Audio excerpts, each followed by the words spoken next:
2009 থেকে 2024 কতটা এগিয়েছে বাংলাদেশ। 2009 থেকে 2024 গল্পটা 15 বছরের।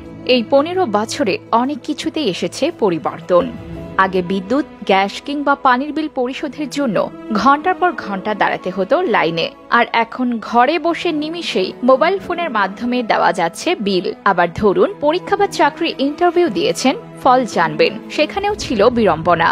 গুনতে হতো অপেক্ষার প্রহর, ছুটে যেতে হতো স্কুল, কলেজ, বিশ্ববিদ্যালয় অথবা সংশ্লিষ্ট নিয়োগ প্রতিষ্ঠানে। কিন্তু এখন সবকিছুই হয়েছে সহজ। ডিজিটাল বাংলাদেশের কল্যাণে ঘরে বসেই জানতে পারছেন পরীক্ষা কিংবা চাকরির ফলাফল। ছিল না চাষাবাদের ক্ষেত্রে আজকের মতো এত আধুনিক যন্ত্রপাতির ব্যবহারও। ভরসা ছিল শুধুমাত্র লাঙ্গল, গরু ও নালার পানিতে। আর দূরের যাত্রা, সে তো ছিল রীতিমতো ভয়ের ব্যাপার। ঢাকায় যাওয়ার কথা চিন্তা করলেই সবার গলা শুকিয়ে আসতো, কত দিন না লাগে। এখন পদ্মা সেতু সহ কত শত সেতু, উন্নত সড়কের ব্যবস্থা, মানুষ দিনের দিন কাজ মিটিয়ে আবার ফিরছে ঘরে। আগে দেখা যেত পেপার পত্রিকা এলাকায় পৌঁছাচ্ছে দেরি করে, কখনো কখনো তো কয়েকদিন পরেও যেত।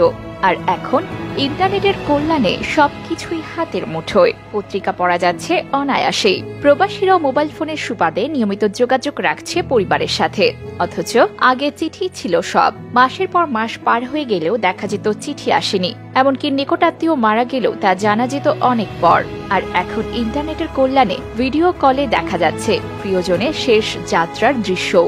আগে বিনোদন বলতে ঘুরে ফিরে ওই বিটিভির নাটক, সিনেমায়, অথচ এখন মহাকাশে আমাদের নিজস্ব স্যাটেলাইট, 50টির মতো টেলিভিশন চ্যানেল, সংবাদ, খেলা, বিনোদন, যখন যা ইচ্ছে সবই দেখা যাচ্ছে চ্যানেল পরিবর্তন করে। মেট্রো রেল, এলিভেটেড এক্সপ্রেসওয়ের মাধ্যমে ঢাকার এ প্রান্ত থেকে ও প্রান্ত যাওয়া যাচ্ছে একদম বাধাহীনভাবে। এতে বাঁচছে আমাদের মূল্যবান সময়। বন্দরনগরী চট্টগ্রামের মানুষদেরও এখন পোয়াবারো। চীনের সাংহাইয়ের মতো ওয়ান সিটি টু টাউনে পরিণত হয়ে বুক ফুলিয়ে বলছে আমাদেরও আছে বঙ্গবন্ধু টানেল।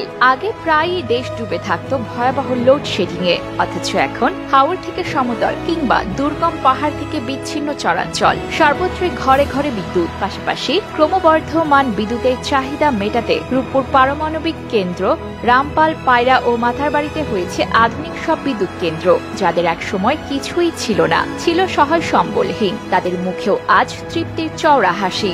আশ্রয় প্রকল্পের আওতায় বিনামূল্যে জমিসহ ঘর পেয়ে তারা সরকারের প্রতি যার পরনায় কৃতজ্ঞ। এখানে শেষ নয়, পৃথিবীর বুকে নজির সৃষ্টি করেছে দেশের 560টি মডেল মসজিদ, যা ইসলামের প্রচার প্রসারে রাখছে গুরুত্বপূর্ণ ভূমিকা। পাশাপাশি মুক্তিযোদ্ধাদের জন্য তৈরি করা হচ্ছে বীর নিবাস।